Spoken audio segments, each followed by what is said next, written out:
এবার সুপ্রিম কোর্টের দ্বারস্থ ইডি। গতকালই রাজ্য ক্যাভিয়েট দাখিল করে সুপ্রিম কোর্ট। ইডির অভিযান নিয়ে ধুন্ধুমার পরিস্থিতি তৈরি হয় কলকাতার। সুপ্রিম নির্দেশের দিকেই তাকিয়ে এখন গোটা বাংলা।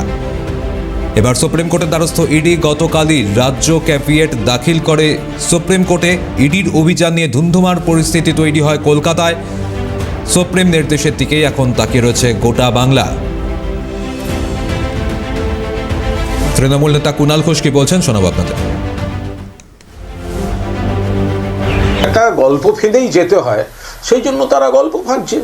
এতই যদি জরুরি, তাহলে 5 বছর 6 বছর ধরে ঘুমোচ্ছিলে বাবু তোমরা? যদি এত জরুরি, এত গুরুত্বপূর্ণ, তাহলে 5 বছর 6 বছর যে মামলা হয়েছে 2020 সালে 2021 সালে, সেই কেসের তদন্তে ভোটের সময় জানুয়ারি মাসে তোমরা এসছো এখানে এমন জায়গায় রেড করতে যেখানে তৃণমূলের ক্যাম্পেনের ডিটেল রয়েছে।